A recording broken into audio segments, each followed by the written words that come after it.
नमस्कार, आपलं सोशल चर्चामध्ये सहर्ष स्वागत। देशभरात लोकसभा निवडणुकीचे वारे जोरदार वाहत आहेत, पण निवडणुकीबरोबर आणखीन बरंच काही देशात सुरू आहे।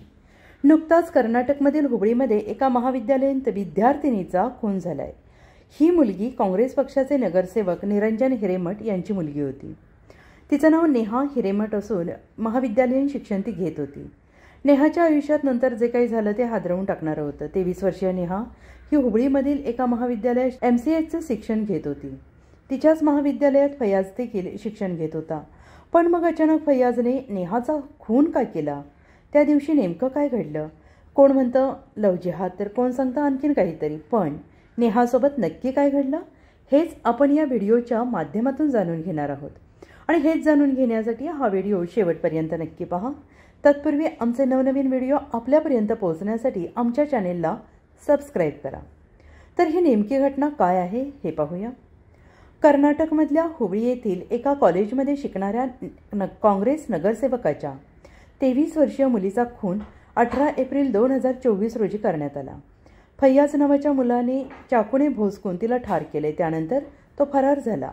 यावेळी विद्यार्थी आणि शिक्षकांनी कसंबसं नेहाला रुग्णालयात नेलं, मात्र घटनास्थळापासून 2 किलोमीटर अंतरावर असलेल्या रुग्णालयात पोहोचेपर्यंत नेहाचा मृत्यू झाला। नेहा या कॉलेजमध्ये MCAच्या प्रथम वर्षाची विद्यार्थिनी होती। या प्रकरणी मुलीच्या वडिलांनी म्हटले की फैयाज हा जुना विद्यार्थी होता। त्याने माझ्या मुलीला प्रपोज केलं होतं, परंतु तिने त्याचं प्रपोजल नाकारलं होतं। तिला फैयाज आवडत नव्हता, त्यामुळे ती या सगळ्यांपासून दूर राहू इच्छित होती। म्हणूनच तिचा खून करण्यात आल्याचं मृत मुलीच्या नगरसेवक वडिलांनी सांगितलं। नेहा हिरेमठच्या हत्येनंतर अखिल भारतीय विद्यार्थी परिषदेसह अनेक संघटनांनी निदर्शने सुरू केलेली आहेत आणि आरोपीला फाशी देण्याची मागणी केली। नेहाचे वडील निरंजन हिरेमठ यांनी या संपूर्ण घटनेला लव जिहादचं प्रकरण म्हटलंय। आरोपींनी त्यांच्या मुलीला अडकवण्याचा कट रचला होता आणि नेहाला धमकावलं जात होतं, असा त्यांनी दावा केलाय। आमच्या मुलीने या धमक्यांकडे लक्ष दिलं नाही, असंही निरंजन हिरेमठ यांनी सांगितलं आहे। केंद्रीय मंत्री आणि धारवाड लोकसभेतील भाजपचे उमेदवार प्रल्हाद जोशी यांनी या घटनेमागे लव जिहादचा अँगल असल्याचा संशय व्यक्त केलाय। कर्नाटकचे मुख्यमंत्री सिद्धरामय्या यांनी या हत्येला लव जिहादचे नाव देण्याचा दावा पूर्णपणे फेटाळून लावलाय। ही हत्या वैयक्तिक कारणांसाठी करण्यात आली असून राज्यात कायदा आणि सुव्यवस्था पूर्णपणे व्यवस्थित आहे। दुसरीकडे कर्नाटकचे गृहमंत्री डॉक्टर जी परमेश्वरा यांनी सांगितलं की या घटनेत लव जिहादचा कोणताही अँगल नाही आणि आम्हाला मिळालेल्या माहितीनुसार दोघंही एकमेकांवर प्रेम करत होते। आरोपी फैयाजच्या आईने मयत तरुणीच्या कुटुंबियांची माफी मागितली आहे। आपल्या मुलाला कठोरात कठोर शिक्षा व्हावी अशी मागणी आरोपीच्या आईने केली आहे।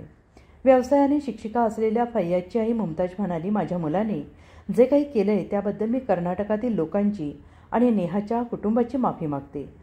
हा नेहा आणि तिच्या कुटुंबावर झालेला मोठा अन्याय आहे। पोलिसांनी दिलेल्या माहितीनुसार ही घटना 18 एप्रिल रोजी सायंकाळी 5 वाजता घडली। CCTV फुटेजमध्ये नेहा कॉलेज कॅम्पसच्या बाहेर जात असल्याचं दिसून आलं। दरम्यान फैयाज समोर आला, दोघांमध्ये काही बोलणं झालं। त्यानंतर फैयाजने नेहावर चाकूने हल्ला केला। पहिल्यांदा चाकूने वार केल्याने नेहा जमिनीवर पडली, त्यानंतर फैयाजने तिच्यावर एकापाठोपाठ एक 6 वार केले। हल्ल्यानंतर फैयाजने पळून जाण्याचा प्रयत्न केला, मात्र काही विद्यार्थ्यांनी त्याचा पाठलाग करून त्याला पकडलं। कॉलेजचे कर्मचारी आणि इतर विद्यार्थ्यांनी नेहाला रुग्णालयात नेलं, मात्र तोपर्यंत तिचा मृत्यू झाला होता। फैयाजने चौकशी दरम्यान सांगितलं की नेहा त्याच्यासोबत रिलेशनशिपमध्ये होती।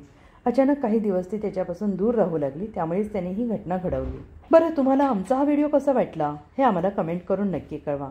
जर तुम्ही हा व्हिडिओ फेसबुक, इंस्टाग्रामवर बघत असाल तर आम्हाला नक्की फॉलो करा, म्हणजे आमचे येणारे नवनवीन व्हिडिओ तुमच्यापर्यंत नक्की पोहोचतील।